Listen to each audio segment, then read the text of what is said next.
Welcome back. ఈరోజు దినపత్రికల్లోని ప్రధానమైన వార్తలపై విశ్లేషణలో పాల్గొంటున్నారు కటారు శ్రీనివాస్ గారు, సీనియర్ అనలిస్ట్. ఇక గంట్ర వెంకటరమణారెడ్డి గారు, టీ కాంగ్రెస్ సీనియర్ నాయకులు. అలాగే శ్యాంప్రసాద్ రెడ్డి గారు, తెలంగాణ రిటైర్డ్ ఇంజనీర్ల వేదిక ప్రధాన కార్యదర్శి. ఇక రఘునందన్ రావు గారు, టీ బీజేపీ అధికార ప్రతినిధి. మరి కాసేపట్లో సీతారాం నాయక్ గారు, పార్లమెంటు సభ్యులు మనకు వరంగల్ నుంచి లైవ్లో జాయిన్ అవుతారు. శ్యాంప్రసాద్ రెడ్డి గారు, కృష్ణా జలాలను 4 రాష్ట్రాలకు పంచాలి అంటూ తెలంగాణ వేసినటువంటి పిటిషన్ను స్వీకరించుకున్నారని సుప్రీంకోర్టు కొట్టివేసింది. బ్రజేష్ కుమార్ ట్రైబ్యునల్ ఏం చెప్పిందో దాన్నే సమర్థించినటువంటి పరిస్థితి. ఇటు బ్రజేష్ కుమార్ ట్రైబ్యునల్ దగ్గర తన వాదన వినిపించింది. రాష్ట్రం ఏర్పడిందే నీళ్లు, నిధులు, నియామకాల కోసం. దీనికోసం ఏర్పడిన రాష్ట్రం కాబట్టి దానికోసం పోరాటం చేస్తోంది. ఈ వాదన అటు బ్రజేష్ కుమార్ ట్రైబ్యునల్ దగ్గర కానీ, కేంద్రం దగ్గర మొరపెట్టుకున్నా కానీ, లేకపోతే సుప్రీంకోర్టులో మొరపెట్టుకున్నా కానీ ఎక్కడ ఈ వాదన ఎవరు పట్టించుకునే పరిస్థితి ఏంటి? ఎందుకు ఇలా జరుగుతోంది? తెలంగాణ వాదన ఎందుకు నిలబడడం లేదు? అంటే తెలంగాణకు ఏదైతే వాదన ఉన్నదో అన్యాయం జరిగిందని అది కొనసాగుతున్నది అన్నమాట. తెలంగాణ వచ్చినాక కూడా అది కొనసాగుతున్నది. ముఖ్యంగా బ్రిజేష్ ట్రిబ్యునల్ దగ్గర మన వాదన ఏదైతే ఉన్నదో 4 రాష్ట్రాలకు ఇది చెందాలని చెప్పేసి మన వాదనకు ఆంధ్రప్రదేశ్ కూడా దానికి సమర్థించి తను కూడా 4 రాష్ట్రాలని చెప్పి అక్కడ కూడా వారు ఆర్గ్యూ చేయడం జరిగింది. అయితే బ్రిజేష్ ఆల్రెడీ ఆయన దాన్ని ఒక కమిట్మెంట్ ఉన్నది కాబట్టి ఆయన ఆల్రెడీ దానికి 2 స్టేట్లకే పరిమితం చేయడం జరిగింది. యాక్ట్ ప్రకారంగా 2 స్టేట్లు అని చెప్పేసి వారి పర్సెప్షన్ అది. దాని మీద ఇమ్మీడియట్గా మనం సుప్రీంకోర్టుకు వెళ్ళడం జరిగింది. ఎస్ఎల్పి ఆంధ్రప్రదేశ్ ప్రభుత్వం కూడా ఇది వాదన ఇది ట్రిబ్యునల్ రాగానే చాలా ఛానల్లో అప్పుడు ఆ ప్రభుత్వం ప్రతినిధులు కానీ వారు కానీ కూడా మేము కూడా తప్పకుండా సుప్రీంకోర్టుకు వెళ్తాము చేయడం అని కూడా చెప్పడం జరిగింది. బహుశా మన ఛానల్లో కూడా వచ్చి చెప్పడం జరిగింది.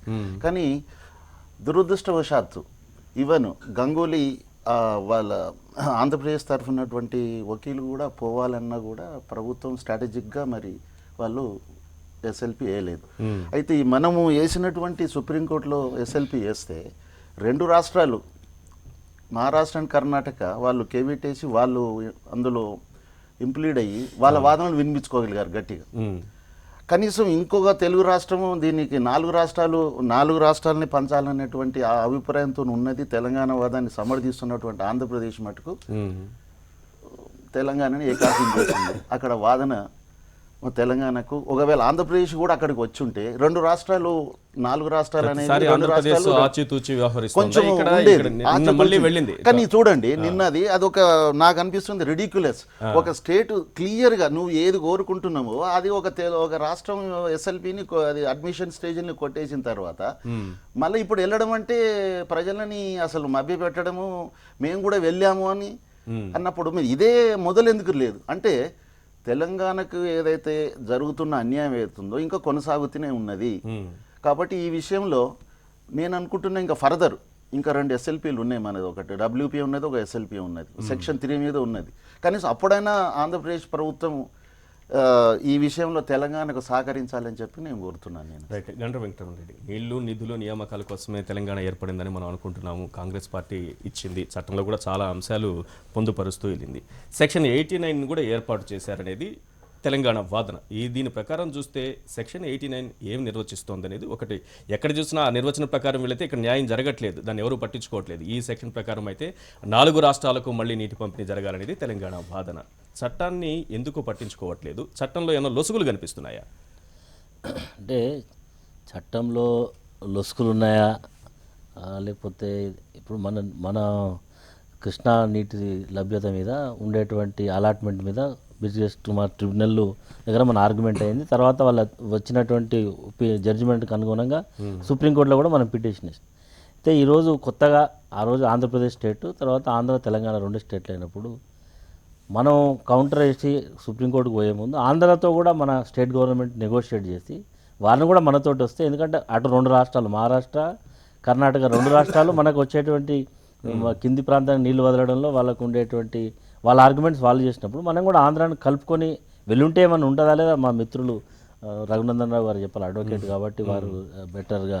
కానీ నిన్న వచ్చినటువంటి జడ్జిమెంట్ మాత్రం మన తెలంగాణ ప్రయోజనాలకు ఒక రకంగా విఘాతం కలిగేటువంటి, ఎందుకంటే మన వాదన కూడా అసలు మరి మీరు వచ్చినప్పుడల్లా మేము కేసును రీఓపెన్ చేయలేము, మేము మీ వాదనను వినలేము అనేటువంటి పరిస్థితిలో కాకుండా అసలు ఇదే కేసు తెలంగాణ ఏగా బిగా సిగా విడిపోతే మళ్ళీ చేయాలా అని కోర్టు కూడా మరి అంత వాళ్ళకి అంత అసహనం ఎందుకో నాకు అర్థం కాదు. మరి అంటే మనం మనకు ఉండేటువంటి ప్లీన్ కూడా వినడానికి కూడా వాళ్ళకి వినాల్సి వస్తుంది ఇప్పుడు, ఎందుకంటే ఇది ఒక రాష్ట్రానికి సంబంధించిన విషయం. రాష్ట్రంలో భావితరాలు తరతరాలుగా వచ్చేటువంటి ఒకసారి ఇష్యూ క్లోజ్ అయితే మళ్ళీ వినే అవకాశం ఉండదు. కాబట్టి మళ్ళీ అవసరమైతే మరి ఇంకేమన్నా ఇంకా ముందుకి ఇంకేమన్నా ఇద్దరికి ధర్మాసనం కాకుండా ఇంకేమన్నా ఉందా, ఏమన్నా ఆలోచన చేయాలి. దీంట్లో సెంట్రల్ గవర్నమెంట్ కూడా ఇంటర్ఫేర్ అయ్యి మన తెలంగాణ రాష్ట్ర ప్రయోజనాలకు అదేవిధంగా ఇబ్బంది లేకుండా చూడాల్సిన బాధ్యత ఉంటుంది.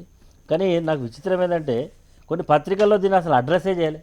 అంటే కొన్ని సందర్భాల్లో అసలు తెలంగాణకి ఇంత చిన్న ఇబ్బంది వస్తే కూడా కొండల్చులు మరి ఒక పత్రిక, ఈ పత్రిక చూడండి, దీంట్లో అసలు దీని మీద లేనే లేదు అసలు. అంటే ఏ పేజీలో లేదు, పేజ్ ఎంత చూసినా, పేపర్ అంతా చూసినా ఎక్కడ కనబడుతుంది ఎక్కడో. అంటే ఇది ప్రియారిటీ వార్త కాదా అంటే ఎట్లా ఉంది నాకు అర్థమయ్యేటువంటి పరిస్థితులు లేదు. ఏది ఏమైనా ఇప్పటికైనా మరి అసలు ఆంధ్ర గవర్నమెంట్తో మనోళ్ళే నెగోషియేట్ చేసి ఇద్దరు కలిసి వెళ్ళుంటే కొంత మన ఆర్గ్యుమెంట్కి ఏమైనా బలం ఉండేదేమో నా అభిప్రాయం. ఒకటి రఘునందనరావు గారు, రెండు విషయాలు, అంతర్రాష్ట్ర నదీ జలాల పరిష్కార చట్టం 1956 ఒకటి, లేదంటే ఏపీ పునర్విభజన చట్టంలోని సెక్షన్ 89, ఈ రెండు ఏం చెబుతున్నాయి? ఈ రెండు అంశాల ఆధారంగా వెళ్ళినటువంటి తెలంగాణకు ఎందుకు న్యాయం జరగట్లేదు? శ్యాంప్రసాద్ రెడ్డి గారు అన్నట్టు తెలంగాణ విడిపోయిన తర్వాత తెలంగాణకు ఇంకా న్యాయం జరుగుతలేదంటే వాదించాల్సినటువంటి న్యాయవాదులు సరిగా వాదిస్తున్నారా లేదా, కేసుని ప్రజెంటేషన్ లోపల ఎక్కడైనా విఫలమవుతా ఉన్నామా, లేదా పెద్దలు శ్యాంప్రసాద్ రెడ్డి గారు లాంటి మేధావులు ఇచ్చినటువంటి సూచనని అడ్వకేట్లు సరిగా తలకి ఎక్కించుకుంటలేరా అనేది బేసికల్ ఇష్యూ. సరే, కోర్టులన్నీ సక్రంగా ఉన్నాయి, నేను ఇక్కడ సర్టిఫికేట్ ఇవ్వదలుచుకోలేదు, కానీ అక్కడ జరుగుతున్నటువంటి ఇబ్బందికరమైనటువంటి పరిణామాలు అక్కడ జరుగుతూ ఉన్నాయి. కోర్టులు తీర్పులు దేన్ని బేస్గా చేసుకొని ఇస్తాయి? అక్కడ ప్రజెంట్ అయినటువంటి కేసులు, కాగితాలు, అక్కడ వచ్చినటువంటి వాదోపవాదనల బేస్గానే జడ్జిమెంట్ వస్తుంది. న్యాయమూర్తులు ఏం తెలంగాణలో కృష్ణా నది ఎన్ని కిలోమీటర్ల పొడుగుపోతుంది, ఎన్ని మీటర్ల ఎత్తునుంది, ఎన్ని టీఎంసీలు రావాలనేది న్యాయమూర్తులకి ప్రాక్టికల్గా అవగాహన ఉంటుందని నేను అనుకోను. వారి ముందు ప్రజెంట్ చేసినటువంటి కాగితాలని బేస్గా చేసుకొని న్యాయమూర్తులు జడ్జిమెంట్ ఇస్తారు. అక్కడ ఏమన్నా పొరపాటు జరుగుతుందా అనేది మనం ఆలోచించుకోవాల్సినటువంటి అవసరం ఉంటుంది. నేను ఈ పదం ఎందుకు వాడుతున్నా అంటే, గతంలో ఆంధ్రప్రదేశ్ ఉమ్మడి రాష్ట్రంగా ఉన్నప్పుడు ఈ రాష్ట్రం తరఫున వాదనలు వినిపించడానికి, లేదా తెలంగాణకు సంబంధించిన ఏదైనా ఇష్యూస్ మీద వాదనలు వినిపించడానికి ఆంధ్రప్రదేశ్ ప్రభుత్వం న్యాయవాదులు ఎంగేజ్ చేసుకున్నప్పుడు ఇదే తెలంగాణ రాష్ట్ర సమితి నాయకులుగా ఉన్న మేమందరం అరిచి గగ్గోలు పెట్టినాం. సరి అయినటువంటి న్యాయమూర్తుల్ని పెట్టక కావాలని సుప్రీంకోర్టులో, హైకోర్టులలో కేసులు ఓడిపోతున్నారు అనేటువంటి వాదన ఆ రోజు బలంగా తెలంగాణ రాష్ట్ర సమితి నాయకులుగా పనిచేసిన మేమందరం వినిపించినాం. ఇలా పెద్దలు గండ్ర వెంకటరమణారెడ్డి గారు లేవట్టినటువంటి అభ్యంతరం కూడా అదే. ఈ ప్రాంత ప్రజల హక్కు, ఈ ప్రాంత ప్రజల గొంతు, ఈ ప్రాంత ప్రజల కరదీపిక అని చెప్పుకున్నటువంటి ఆ దినపత్రిక, తెలంగాణ ప్రజల ఆత్మవిశ్వాసమే ఆలంబనగా ఎదగాలని కోరుకున్న ఆ పత్రిక ఈ వార్తకు ఎందుకు మొదటి పేజీలో ప్రాధాన్యత ఇవ్వలేదు అనేది ఆలోచించాల్సినటువంటి అంశం. ఎవరి ప్రయోజనాల కోసం ఎవరు ఎందుకు పనిచేస్తున్నారు అనేది అక్కడే చాలా స్పష్టంగా కనబడతా ఉంది. సో ఓవరాల్గా పార్టీలు, పంచాయతీలు అనేటివి పక్కన పెడితే ప్రాజెక్టులకు సంబంధించినటువంటి కేటాయింపుల విషయానికి వచ్చినప్పుడు మొత్తం గతంలో ఉన్నటువంటి ఎగ్జిస్టెన్స్లో ఉన్నటువంటి జడ్జిమెంట్లు అన్నింటినీ కూడా రివ్యూ చేయాల్సినటువంటి అవసరం అయితే ఏర్పడింది. ఎందుకంటే ఎప్పుడైతే ట్రిబ్యునల్ గతంలో తీర్పులు ఇచ్చినాయో ఆ సంవత్సరాల్లో ఎగ్జిస్టెన్స్లో ఉన్న నీళ్లు కానీ, మిగులు నీళ్లు కానీ, సముద్రం పాలైనటువంటి నీళ్లు కానీ, ఎగువ రాష్ట్రాలు వాడుకోగా కిందికి వచ్చినటువంటి నీళ్ల శాతము, ప్రస్తుతం ఉన్నటువంటి వాతావరణ పరిస్థితులు, మారిన కాలాల దృష్ట్యా ఆ పర్సంటేజ్లో చాలా తేడా వచ్చింది. రేపు తెలంగాణ ఏ అయితే బి అయితే మేము చర్చించాలంటే చర్చించే ఓపిక లేకపోతే ఆ ధర్మాసనం నుంచి పక్కకు వైదొలగాలి. నాకు ఈ కేసుని ఓపిక లేదని చెప్పి పక్కకి వెళ్ళిపోతే ఇంకో న్యాయమూర్తి వచ్చి కూర్చుంటారు. సో కోర్టులో కర్ణాటక కూడా ఏనో బీనో సీనో అయింది అనుకోండి, అప్పుడు కూడా ఇదే వర్తిస్తుంది. ఈశ్వర్ గారు, నేను ఏమంటున్నాను, మీరు నేను ఇద్దరం గొడవ పడ్డాము, మన ఇద్దరికి అండర్స్టాండింగ్ కుదరలేదు, ఒకరి మీద ఒకరు కేసులు పెట్టుకున్నాం, మీ వాదన మీరు చెప్తారు, నా వాదన నేను చెప్తా, రెండు వినే తర్వాత కదా న్యాయమూర్తి అనేట ఆయన జడ్జిమెంట్ చెప్పాల్సింది. మేము ఎస్ఎల్పీనే అడ్మిట్ చేయము అంటారు మీరు. ఎట్లా ఇది? How it is? అంటే జనాలకి చేయకపోవడానికి అంటే వాదనలు అసలు పూర్తిగా పసలేదు.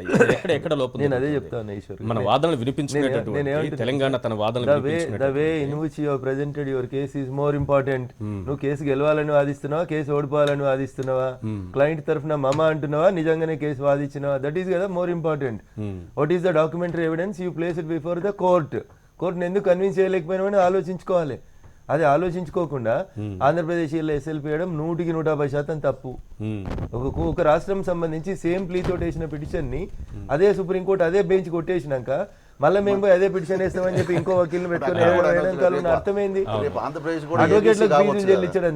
అడ్వకేట్లకు ఫీజులు చెల్లించడం తప్ప I'm sorry to say being an advocate ఇంకొక న్యాయవాదిని సహచర న్యాయవాదిని ఇబ్బంది పెట్టాలనేది నా ఉద్దేశం కాదు. అక్కడ తెలంగాణ వేసిన పిటిషన్ రోజే మీరు కూడా పిటిషన్ వేసి ఆర్గ్యూ చేసి ఉంటే ఈ కేసులో ఇంకొంచెం బలం పెరిగేది. ఈ రోజు కేసు మొత్తం డిస్మిస్ అయిపోయిన తర్వాత మళ్ళా మీరు ఏ పదాలు అయితే వాడి తెలంగాణ పిటిషన్ ను డిస్మిస్ చేయించుకుందో అదే పదాలతో మీరు మళ్ళీ కొత్త ఇంకో వకీల్ని పెట్టుకొని ప్రజాధనాన్ని దుర్వినియోగం చేసి ఇలా ఎస్ఎల్పి వేసి మీరు ప్రజలకు ఏం సంకేతం చెప్పదలుచుకున్నారు? అంటే ఇరు రాష్ట్రాలు దోబూసులాడుతున్నాయా? ఇద్దరికి పంచాయతీ సెటిల్ చేసుకోవాలని లేదా? ఇద్దరు కోట్ల మీద నెపనెట్టి ప్రజల్ని ఇంకా మోసం చేయాలనుకుంటున్నారా? లేదా అక్రాస్ ద టేబుల్ వాస్తవాన్ని చర్చించాలనుకుంటే పెద్దలు చాలా మంది రిటైర్డ్ చీఫ్ ఇంజనీర్లు ఈ పక్క ఆ పక్క ఉన్నారు, వాళ్ళతోటి శాస్త్రబద్ధంగా చర్చించుర్రి, భేషజాలకు పోకుండ్రి. పక్కన ఉన్నటువంటి కర్ణాటక మహారాష్ట్రకు అగ్రిమెంట్లు వేసుకోవడానికి గౌరవ ముఖ్యమంత్రి కేసీఆర్ గారికి టైం ఉంటుంది. అగ్రిమెంట్లు వేసుకొని వచ్చి ఒంటెల మీద ఊరేగేందుకు అవకాశం ఉంటుంది. మరి అదే మహారాష్ట్ర ముఖ్యమంత్రితోటి కర్ణాటక ముఖ్యమంత్రితోటి ఎందుకు ఇప్పుడు చర్చలకు మనం ఒక ఇన్విటేషన్ పంపలేకపోతా ఉన్నాం అనేది బేసికల్ ఇష్యూ. చివరికి ఒక్క మాట కోర్టులు కూడా థియరిటికల్గా ఉన్నాయి తప్పితే ప్రాక్టికల్గా లేవు. ఇది బాధాకరమైనటువంటి విషయం. మహారాష్ట్రకి ఆంధ్రప్రదేశ్ అప్పుడు ఉమ్మడి రాష్ట్రంగా ఉన్నప్పుడు గొడవలు జరుగుతుంటే బాబ్లియో ఇంకోటో కడుతున్నారని చెప్పి సుప్రీంకోర్టుకు పోతే కట్టనీయండ్రి, గేట్లు పెట్టనీయండ్రి, అంత అయిపోయినాక మేము చూద్దామని అంటే హౌ ఇట్ కౌంట్స్. ఒక్కసారి ప్రాజెక్టు నిర్మాణం పూర్తి అయిపోయిన తర్వాత గేట్లు పెట్టుడు అయిపోయిన తర్వాత ఇక నీ కంట్రోల్ ఏముంటుంది, నా కంట్రోల్ ఏముంటుంది? రాత్రి గేట్లు పనిచేయలేదని అన్ని గేట్లు ఎత్తనని ఎత్తుతా మూసనన్న మూతేస్తా.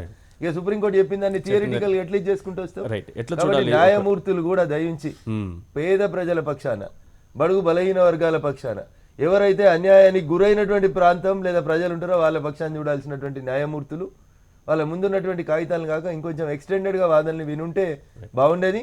ఈ విషయంలో ఇరు రాష్ట్రాలు కూడా అవలంబిస్తున్న విధానాన్ని ఈ ప్రాంత ప్రజలుగా మేము తీవ్రంగా ఖండిస్తాం. కటార్ శ్రీనివాస్ గారు, ఒకటి పూర్తి స్థాయిలో తెలంగాణ వాదనలే వినలేదు సుప్రీంకోర్టు అనేది అక్కడ స్పష్టంగా కనిపిస్తుంది. ఒకటైతే ఏపీ ప్రభుత్వం కూడా ప్రతిసారి ఏం జరుగుతుందో వేచి చూసి ఆ తర్వాత దానిపైన చర్య తీసుకోవడం, ఆ తర్వాత మూవ్ కావడం, ఇలాంటి చర్యలకు దిగుతోంది. ఈ మొత్తం పరిస్థితులు ఎట్లా చూడాలి? ఒకటండి, రఘునందన్ గారు చాలా క్రిస్టల్ క్లియర్గా చెప్పారు జరిగిన విషయం.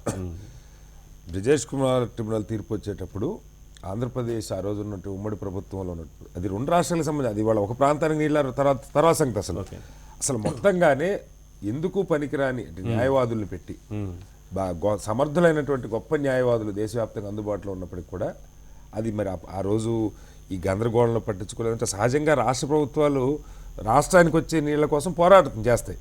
మరి అప్పుడు రాష్ట్రంలో ఈ ఉద్యమాలు ఈ కారణం ఏదో నాకు తెలియదు కానీ మొత్తానికి ఒక మిజరబుల్ ఫెయిల్యూర్ అక్కడే జరిగింది. మొట్టమొదటి బ్రిజేష్ కుమార్ తీర్పు మన తరపున ప్రజెంట్ చేసిన లాయర్లు దాన్ని సమర్థంగా ప్రజెంట్ చేయాలి, అక్కడే తీవ్రమైన న్యాయం జరిగింది. వారు అన్నట్టు చాలా మంది ఆ రోజు లోక్సభలో ఉన్న జయప్రకాష్ గారు కూడా చాలా గట్టిగా దాని గురించి మాట్లాడారు. ఇది అసలు అన్యాయంగా జరిగింది, ఇంత దారుణంగా మన లాయర్లు ఎలా వాదించారు, సమర్థులైన వాళ్ళు బోల్డ్ మంది ఉన్నారు, వాళ్ళు ఎవరిని పెట్టుకోలేదు అన్నది వాస్తవం. అయితే ఇప్పుడు మనకి ఆ కారణంగా రాష్ట్ర విభజన జరిగిన తర్వాత ఇందులో కొంత సెక్షన్ 89లో చాలా స్పష్టంగా ఈ నీటికి సంబంధించి కొంత మెన్షన్ చేయడం జరిగింది. సో ఇది రెండు రాష్ట్రాలకి అవసరం వాస్తవానికి. రెండు రాష్ట్రాలకి ఆ కేటాయించిన కొద్ది నీళ్ళు ఇద్దరి మధ్య పంపకం కాకుండా మొత్తంగా మళ్ళా కొత్త కేటాయింపులు జరపాలి. ఎందుకంటే నీటి లభ్యత విషయంలో చాలా దారుణంగా తీసుకున్నారు. 70% అని చెప్పేసి వాస్తవంగా లేదు. అది మీరు ఎన్ని ఏళ్ల యావరేజ్ తీసుకున్నారు దాన్ని బట్టి చూస్తే నీటి లభ్యత అసలు అంత లేదు. నీటి లభ్యత లేనప్పుడు నీళ్లు పంచుకునే సమస్య లేదు. కాబట్టి మరింత ఎక్కువ కేటాయింపుల కోసం 4 రాష్ట్రాలను కలిపి పార్టీలుగా చేసి చేయాలన్న దానిలో 100% న్యాయం ఉంది. మరి ఆంధ్రప్రదేశ్ దీని విషయంలో వేచి చూడాల్సిన అవసరం కూడా నాకు కనపట్ల. మరి వాళ్ళే ఇప్పుడు మన నాయకులు ఎలా తయారంటే ఈశ్వర్ గారు, అసలు ప్రజల జీవితాలకు సంబంధించి కీలకమైన అంశాలు ఏమున్నాయి? నీరు ప్రాణం. ఆ నీటి గురించి లోతుగా కూర్చొని అధికారులతో మాట్లాడి అధ్యయనం అంటే ప్రభుత్వాలు ఒక ఈవెంట్ మేనేజ్మెంట్ లాగా అయిపోయినాయి. రోజు పేపర్లో హెడ్డింగ్ రావాలి, ఒకరోజు అయ్యనేమో ఒకరోజు వైజాగ్లో ఉన్నావు, అక్కడ అయినా తిరుపతిలో ఉన్నావు, ఇంకో చోట ఉన్నావు, గొడవ అయింది. ఈయనదేమో రోజు ఒక ప్రకటన తప్పితే అంటే వాస్తవంగా కీలకమైన అంశాల పట్ల వారు చెప్పినట్టు నిపుణులతో కూర్చొని అధ్యయనం చేసి ఎలాంటి లాయర్లు పెట్టుకోవాలి, ఎలా ఒకటి అయితే ఇది లాయర్ న్యాయమూర్తులు డిసైడ్ చేసేది కాదండి, అందుకే ట్రిబ్యునల్ పెట్టింది. న్యాయమూర్తులు ఇంత మొదటి టెక్నికల్గా నుంచి వెళ్ళి తెలంగాణ తన పోరాటం తను చేస్తూనే ఉంది కదా. 2014 నుంచి అప్పుడే మొదటిసారిగా కేంద్రాన్ని సంప్రదించింది. నేనేమంటే రాజేష్ ఇప్పుడు కూడా కుమార్ ట్రైబ్యునల్ దగ్గర గట్టిగా ఇప్పుడు కూడా వాదన వినిపించింది. అది ఇచ్చిన తీర్పైన మళ్ళీ సుప్రీంకోర్టుకి వెళ్ళింది. ఎట్లా తెలంగాణ కేసు వేసామా ప్రభుత్వాన్ని వచ్చామా కాదు సార్ అనేది. రిజల్ట్ వచ్చిందా లేదా అనేది మీరు ఏమి ప్రజెంట్ చేశారు ఇప్పుడు కేసు తిరస్కరించడానికి అంటే నాకు సాంకేతికంగా నాకు అది చెప్పడం రఘునందన్ గారు లాంటి వాళ్ళు చెప్పాలి. కరెక్ట్ గా ఇది తీసుకోవడానికి అనుకూలంగా మీరు వేయగలిగారా లేదన్నది కీలకం. మనం దాని మీద ఏ మేరకు ఎఫర్ట్ పెట్టాం, కొంత లైజానికి కూడా అవసరం. ఇప్పుడు వాళ్ళు మహారాష్ట్ర కర్ణాటక కేవియట్ ముందే ఫైల్ చేశారు, కొద్దిగా మాటలు విన్న తర్వాతే దీన్ని తిరస్కరించింది. ఇది ఒకటి ఒక వాదన. ఇక రెండవది నిన్న ఇంకొక చర్చ కూడా వచ్చింది దీని మీద. అసలు ఈ రాష్ట్రాల పునర్విభజన జరిగిన తర్వాత పాత ట్రిబ్యునల్ కొత్తగా మళ్ళీ ఒక ట్రిబ్యునల్ వేయమని కూడా మరి అది సాధ్యం కాదు నాకు తెలియదు, కానీ ఒక ట్రిబ్యునల్ వేయాల్సిన అవసరం అయితే ఉన్నది. నీటి కేటాయింపు 2 రాష్ట్రాలు అయినాయి, అప్పుడు అన్యాయం జరిగిందన్న ప్రాతిపదిక మీద ఇక్కడ రాష్ట్రం వచ్చింది. సో నీటు అటు పై రాష్ట్రాల నుంచి లేదు, కింద రాష్ట్రంతో ఇబ్బందులు ఉన్నాయి కాబట్టి మొత్తంగా ఒక ట్రిబ్యునల్ వేసి చేయమని కోరటంలో కూడా అది 2 రాష్ట్రాలు కలిసి చేయాల్సినటువంటి పోరాటం. మరి ఈ నాయకత్వాలు దీన్ని పట్టించుకునే ఆలోచన లేకపోతే మాత్రం అటు ఆంధ్రాకి ఇటు తెలంగాణకి 2 రాష్ట్రాలు కూడా అన్యాయం జరిగేటువంటి పరిస్థితి కనపడుతుంది. రైట్. సీతారాం నాయక్ గారు పార్లమెంట్ సభ్యులు, టీఆర్ఎస్ నాయకులు వరంగల్ నుంచి మనకు లైవ్ లో అందుబాటులో ఉన్నారు. సీతారాం నాయక్ గారు, ఈ కృష్ణా నదీ జలాల పంపకానికి 4 రాష్ట్రాలకు సమానంగా పంచాలి అంటే 4 రాష్ట్రాల పంపిణీకి సంబంధించి 2 రాష్ట్రాలను కూడా కలుపుకొని అంటే కర్ణాటక మహారాష్ట్ర కూడా కలుపుకొని 4 రాష్ట్రాలకు పంచాలి అనేటటువంటి విషయంలో తెలంగాణ ప్రభుత్వం చేస్తున్నటువంటి ప్రయత్నాలు ఇటు కేంద్రాన్ని మొదటగా అభ్యర్థించింది, తర్వాత బ్రజేష్ కుమార్ ట్రైబ్యునల్ దగ్గర ఇదే వాదన తీసుకొచ్చింది, ఇప్పుడు సుప్రీంకోర్టుకి వెళ్ళింది. ఎక్కడికి వెళ్ళినా ఈ వాదన నిలబడట్లేదు. అంటే తన వాదనని సరిగా వినిపించడంలో ఫెయిల్ అవుతోందా, లేకపోతే ఎవరు పట్టించుకోవట్లేదా, ఏం జరుగుతోంది? దాదాపు ఇక్కడికి ఒక 10-15 సార్లు వాటర్ సమస్య ఏదైతే ఉందో తెలంగాణలో ఉమ్మడి రాష్ట్రంలో ఉన్నప్పుడే ఈ సమస్య జరిగిందని, మాకు తెలంగాణకు రావాల్సినటువంటి వాటా ఇవ్వవలసిందని సంబంధిత అధికారులతోటి ఉమాభారతి గారితో దాదాపు ఒక 10-15 సార్లు మంత్రివర్యులు అక్కడ ఉన్నటువంటి పార్లమెంట్ సభ్యులు మేము మాట్లాడినాం. వాళ్ళు హామీ ఇచ్చారు, మీకు రావాల్సింది ఇస్తాం, మీకు కొత్త ఆనకట్టలు కట్టుకోవచ్చు అని అన్నారు. మా ప్రయత్నంలో లోపం లేదని పెద్దలకు తెలియజేస్తా ఉన్నాను. ప్రభుత్వం ఏమి చేస్తలేదో, నాయకులు ఏం చేస్తలేరు అనేది అది సబబు కాదు. తెలంగాణ కొరకు ఎంత ఆవుతున్నారు, దాంట్లో ప్రధాన విచారణకు సుప్రీంకోర్టు విచారణకు స్వీకరించకుండానే పిటిషన్ తిరస్కరించిందంటే సరిగా వాదనలు వినిపించలేకపోతోంది, తన అభ్యంతరాలను చెప్పలేకపోతోంది సుప్రీంకోర్టు ముందు కూడా అనేది ఇక్కడ ప్రధానంగా ఇతరులు చేస్తున్నటువంటి విపక్షాలను చూస్తున్న విమర్శ.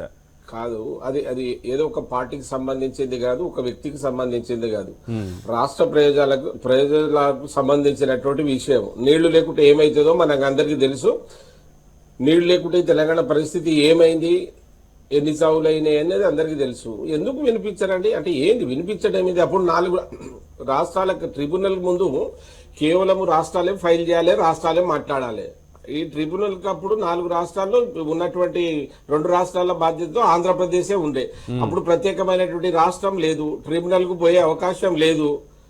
అందుకోసం వాళ్ళు ఇష్టారాజ్యంగా అప్పుడు చేసుకున్నారు. అది అన్యాయమని ఇలా పిటిషన్ పెట్టి చెప్తానే ఉన్నాం. అది అన్యాయమనే ఓపిక సుప్రీంకోర్టుకు లేకపోతే ఏం జరుగుతుందో మనం చూస్తలేమా? సుప్రీంకోర్టులో, హైకోర్టులో ఏం జరుగుతుంది? ఎందుకంటే అది సబార్డినేషన్ కింద వస్తుంది, మనం మాట్లాడొద్దు. కానీ మేము స్వయంగా అక్కడ మంత్రితో మాట్లాడితే సంబంధిత న్యాయశాఖ మంత్రి ఏం మాట్లాడుతున్నారు, బయట ఏం జరుగుతుంది, హైకోర్టులో ఏం జరుగుతుందో మేము సజీవ సాక్ష్యాలు సార్. ఇప్పుడు 2.5 సంవత్సరాల నుంచి కోర్టు విభజన గురించి ఇక్కడ వరకు ఎక్కడ ఏ ఒత్తిడి జరుగుతుందేమో నేను చెప్పలేను. కానీ ఇది దౌర్భాగ్యం, ఇది దురదృష్టమే.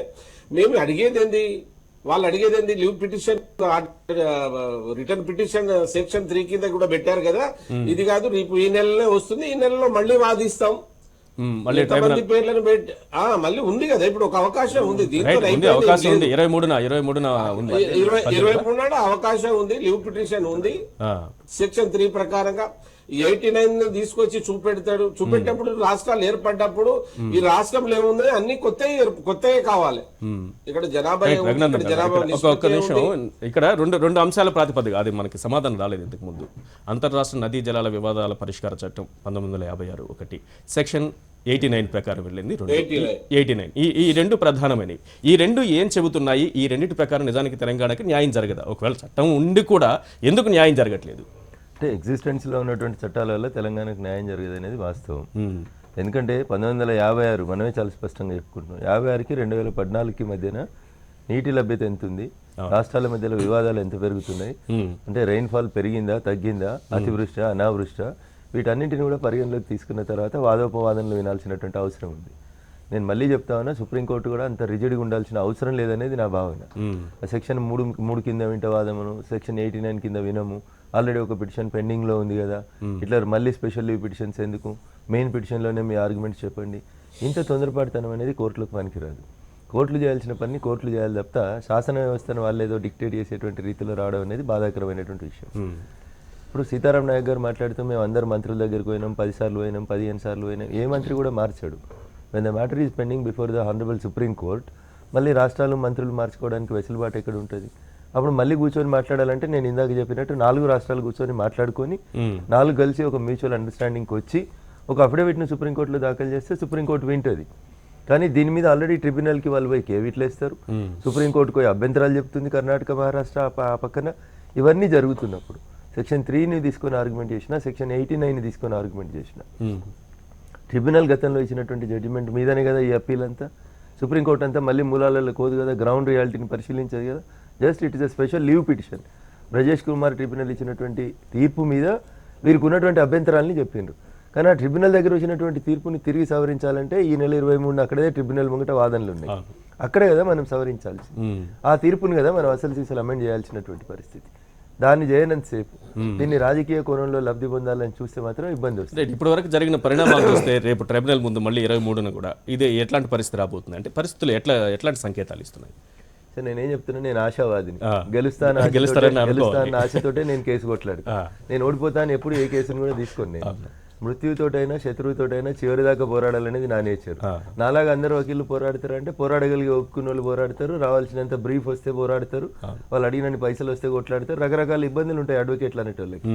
మీరు ఏం ఫీజు ఫ్రీగా కొట్లాడంటే నాకేం అవసరం ఉంటుంది. అయితే we need name or we need fame, రెండిట్లో ఏదో ఒకటి రావాలి. మీ కేసు కొట్లాడడం వల్ల రేపు నాకు జడ్జిమెంట్ వచ్చిన రోజు మొత్తం అన్ని పేపర్లలో మొదటి పేజీలో నా పేరు వస్తుంది అనుకుంటే ఫ్రీగా కొట్లాడతాడు వకీల్ సార్. లేదా నీ కేసు కొట్లాడడం వల్ల నాకు ₹1,00,000 ఫీజు వస్తుంది, నిమిషానికి 1,00,000 అనుకుంటే నేను కొట్లాడుతాను. These are the 2 important aspects as far as my profession is concern. దీన్ని ప్రొఫెషనల్ గానే చూడాలి, ప్రొఫెషనల్ గానే ఆర్గ్యూ చేయాలి, ప్రొఫెషనల్ గానే కేసు ప్రెజెంటేషన్ చేసి కన్విన్స్ చేయాలి. If you can convince the judiciary you convince it. If you can't convince it at least you confuse them. Order ఏం రాయాలనేది అర్థం కాకుండా వాళ్ళని కన్ఫ్యూజ్ చేసి ఒక అడ్వకేట్ కమిషనర్ నన్ను ఏర్పాటు చేయించాలి, ఏర్పాటు చేయించి గ్రౌండ్ రియాలిటీని చదివిపియాలి. చదివించి అప్పుడు ఇట్లాంటి ఇంజనీర్లందరినీ ఎక్స్పర్ట్లందరినీ అడిగి తీసుకుపోయి ఎస్ మేము చేస్తున్న వాదనలో ఉన్న బలం ఇదైనా ఒక పవర్ పాయింట్ ప్రజెంటేషన్ అన్న చూపెట్టాలి.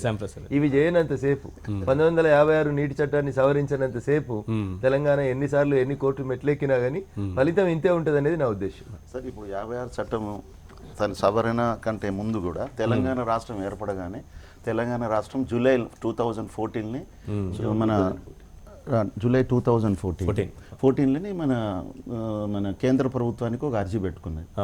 మేము కొత్తగా రాష్ట్రం ఏర్పడ్డాము, మాకు అన్యాయం జరిగింది కాబట్టి మాకు తిరిగి దీన్ని పరిశీలించి న్యాయం చేయవలసింది. అది సెక్షను అది 1 ఇయర్ తర్వాత వరకు కూడా ఏమి స్పందన లేదు కేంద్రం నుంచి. అప్పుడు సుప్రీంకోర్టుకు మనం వెళ్ళడం జరిగింది, WP రిట్ పిటిషన్ వేయడం జరిగింది ఆగస్టు 2015లో. అయితే అందులో కొన్ని ఆర్గ్యుమెంట్స్ అయిన తర్వాత ఇప్పుడు అది 18th ఉన్నది ఆ కేసు సుప్రీంకోర్టులో. అంటే ఆ కేసుకు దీనికి సంబంధం లేదని కూడా నిన్న ఇచ్చిన జడ్జిమెంట్లో కూడా ఇచ్చారు. అయితే ఆ విధంగా ఇంకొక మనకు ఛాన్స్ ఉన్నది. దాని తర్వాత సమైక్య రాష్ట్రంలోనే మనం ఒక SLP ఉన్నది అక్కడ, కిరణ్ కుమార్ రెడ్డి ప్రభుత్వం ఉన్నప్పుడే దాన్ని స్టే ఆర్డర్ ఏది యాక్చువల్గా దీని మీద స్టే తీసుకొచ్చింది. ఇప్పుడు అంటే ఇంతవరకు కూడా మనకు బ్రిజేష్ కుమార్ ట్రిబ్యునల్ ఇన్ఫోర్స్ లేదు కదా, ఇంకా ఫంక్షనల్ కాదు కదా. ఇప్పుడు అది స్టే ఉన్నందుకే మన ఈ ఆర్గ్యుమెంట్స్ అవుతున్నాయి. కానీ ఒక ట్రిబ్యునల్ యొక్క జడ్జిమెంట్ ఇంకా ఫంక్షనల్ కానప్పుడు మనం ఏదైనా మార్పులు చేర్పులు ఏమైనా చేసుకునే అవకాశం ఉన్నది కదా. అటువంటిప్పుడు వీళ్ళు రేపు ఇంకా తెలంగాణ 2 అవుతుంది 3 అవుతుంది అని ఆర్గ్యుమెంట్ చేయడం అనేది ఉన్నది. నాకైతే అది రిడిక్యులస్ అనిపించదు వాళ్ళ యొక్క పర్సెప్షన్. అయితే ఇంకొకటి వాదనలో 89 గురించి వారు చెప్పలేదు. 89లో ఏం చెప్పిందంటే 2 విషయాలు. ఒకటి ప్రాజెక్ట్ వైజ్గా అలొకేషన్ ప్రాజెక్ట్ వైజ్గా. తర్వాత రెండో విషయం అంటే లీన్ ఫ్లోస్ ఉన్నప్పుడు ఏ విధంగా మనము పంచాలి ఈ వాటర్ డిస్ట్రిబ్యూషన్, దానికి ఒక మెకానిజం చేయాలనేది ప్రోటోకాల్ విషయం. అయితే ఇప్పుడు ప్రాజెక్టు వైజ్గా అన్నప్పుడు తెలంగాణ మొదటి నుంచి కూడా బ్రిజేష్ కానీ బచావత్ కానీ ప్రాజెక్టు వైజ్గా అలొకేషన్ లేదని మనం మొదటి నుంచి తెలంగాణ రాష్ట్రం వాదిస్తున్నాయి సమైక్య రాష్ట్రంలో కూడా. అవును. కానీ అప్పుడు సమైక్యవాదులు అనుకోండి ఆంధ్రప్రదేశ్కు సంబంధించినటువంటి వాళ్ళు ఏమనంటే లేదు మన ప్రాజెక్ట్ వైజ్ ఆల్రెడీ అలొకేషన్ అయిందని వాళ్ళు చెప్తూ ఉండేది. ఎన్నో ఆర్గ్యుమెంట్లలో కూడా చెప్పారు. కానీ మొన్న బ్రిజేష్ దగ్గర 4 రాష్ట్రాలకు గురించి వాదించేటప్పుడు ఆంధ్రప్రదేశ్ కూడా ఇది ప్రాజెక్టు వైజ్గా అలొకేషన్ కాలేదు, కర్ణాటక మహారాష్ట్ర కూడా కాలేదు కదా. ఎవరికి ఎక్కడికి లేదు, ఓన్లీ ప్రాజెక్ట్ వైజ్ ఇవ్వగలిగింది. తుంగభద్రలో కొంత ఇచ్చారు, తర్వాత మన అందులో మెన్షన్ చేసింది తర్వాత జూరాలకు ఇవ్వడం జరిగింది. అయితే ఇప్పుడు ప్రాజెక్ట్ వైజ్ ఇవ్వాలన్నప్పుడు 2 రాష్ట్రాలు అప్పర్ స్టేట్స్ అయినటువంటి కర్ణాటక మహారాష్ట్రకేమో ఒక లంసమ్గా ఇచ్చేసి మిగతా 2 స్టేట్లకు ప్రాజెక్ట్ వైజ్ ఇస్తే అక్కడ ఏ విధంగా న్యాయం చేకూరుతుంది? కాబట్టి డెఫినెట్గా సెక్షన్ 89 ప్రాజెక్టు వైజ్ అన్నప్పుడు 4 రాష్ట్రాలకు చేయాలనేది మన తెలంగాణ వాదన చాలా గట్టిగా చేయడం జరిగింది. ఇప్పుడు మిత్రులు గండ్ర గారు కానీ వీరు కానీ వాదించలేదనే దాంట్లో తప్పండి, గట్టిగా వాదించడం జరిగింది. వైద్యనాథన్ గారి వాదనకు ట్రిబ్యునల్లో అసలు వాళ్ళే కళ్ళకి నీళ్ళు తీసుకున్నారని ఆ రోజు పేపర్లో చదివింది తెలంగాణ దాన్ని. తర్వాత ఇంకోటి ఈ రెండోది లీన్ ఫ్లోస్ కూడా కావాలన్నప్పుడు వాళ్ళకు ముద్దాయింపుగా ఇచ్చేసి మనకు ఏ విధంగా లీన్ ఫ్లో ఉన్నప్పుడు ఏ విధంగా చేస్తారు, మనకి నీళ్ళే రానప్పుడు వాళ్ళు పంచేది ఏంటిది? తర్వాత ఆర్గ్యుమెంట్ మన బ్రిజేష్ దగ్గర ఆర్గ్యుమెంట్ సరిగా చేసిందా లేదా అనేది అన్నారు కదా. ఆర్గ్యుమెంట్ సమైక్య రాష్ట్రంలో అక్కడ అప్పుడు పెట్టుకున్నటువంటి అడ్వకేట్స్ ఒక న్యాయబద్ధంగా ఆర్గ్యుమెంట్ చేయలేదు. అప్పుడు బ్రిజేష్ అన్నాడు ఏంటంటే మీకు మీ యొక్క క్యాచ్మెంట్ ఏరియాలో మీ యొక్క బేసిన్లో ఉన్నటువంటి ప్రాజెక్ట్స్ తర్వాత వెనుకబడ్డ ప్రాంతాలు దుర్భిక్ష ప్రాంతాల్లో మీ యొక్క ప్రాజెక్టు లిస్ట్ ఇవ్వమని అడిగితే మిగతా రాష్ట్రాలు ఇచ్చినాయి. మన రాష్ట్రానికి వచ్చేటప్పటికి they have mentioned about basin projects and వెహిమెంట్లీ argued for the non basin projects. ఆ విధంగా చేసినప్పుడు బ్రిజేష్ అడిగిండు కూడా మీరు ఇప్పటికే 43% మీకు అవుట్ ఆఫ్ ది బేసిన్ తీసుకుపోతున్నారు వాటర్, ఇంకా అవుట్ ఆఫ్ బేసిన్ ప్రాజెక్ట్ అడుగుతున్నారు అని చెప్పి ఆయన ఎస్ఎల్బీసీకి 1 టీఎంసీ వాటర్ ఇవ్వకుండా మన తెలుగంగకి 25 టీఎంసీలు ఇచ్చిండ్రు. అంటే ఒక తీరుగా ఆంధ్రప్రదేశ్ ఆర్గ్యుమెంట్ చేసే దాంట్లో తెలుగంగకు సాధించుకోగలిగింది 25, తర్వాత తిరిగి 4 టీఎంసీలు ఆర్డిఎస్ రైట్ కెనాల్కి ఇచ్చారు. ఈ విధంగా ఉన్నది కాబట్టి ఇది ఓన్లీ ఆంధ్రప్రదేశ్ ఒక కావాలని ఏదో చెప్పకపోతే బాగుండదని చెప్పేసి 4 రాష్ట్రాలు అంటుంది, కానీ అది ఒక హృదయపూర్వకంగా అంటలేదు. కానీ ఇప్పటికైనా మేము కోరేది ఏంటంటే 4 రాష్ట్రాల గురించి ఆర్గ్యుమెంట్ చేయండి, వచ్చేటువంటి ఎస్ఎల్పీలనైనా డెఫినెట్గా. ఇప్పుడు మీరు ఇప్పుడు ఓడిపోయిన తర్వాత విభజన చట్టం తెచ్చినటువంటి అనేక చిక్కులు కొన్ని ఇంకా అట్లే ఉన్నాయి, అందులో దీన్ని కూడా ఒకటిగా భావించాలా. కేంద్రం కూడా ఈ సెక్షన్ 89 గురించి ఎక్కడ బ్రజేష్ కుమార్ ట్రైబ్యునల్ దగ్గర వెళ్ళి తన వాదనలు కానీ లేదా అఫిడవిట్ సమర్పించే విషయంలో కానీ లేకపోతే అంటే 2014 జూలైలోనూ మన తెలంగాణ ప్రభుత్వం వెళ్ళి ఇది 2 రాష్ట్రాలకు మాత్రమే సంబంధం అఫిడవిట్ కూడా ఇచ్చేసింది. ఇక ఇక్కడ కేంద్రం కూడా తప్పించుకున్న పాత్ర కనిపిస్తోంది. కేంద్రం పట్టించుకోక ఇటు సెక్షన్ కూడా అమలు చేయలేకపోతే ఎట్లా? ఇది అంటే శ్యాంప్రసాద్ రెడ్డి గారు ఆర్గ్యుమెంట్ బాగానే చేసినాము, అప్పుడు ఉమ్మడి రాష్ట్రంలో సరిగా ఆర్గ్యూ చేయలేకపోయినాము, మనం ఢిల్లీ పోటీ. ఇప్పుడు రాష్ట్రం ఏర్పడి దాదాపు 2.5 సంవత్సరాలు అయింది. ఇది ఒక మామూలు సమస్య కాదు, ఇది చాలా సీరియస్ ఇష్యూ.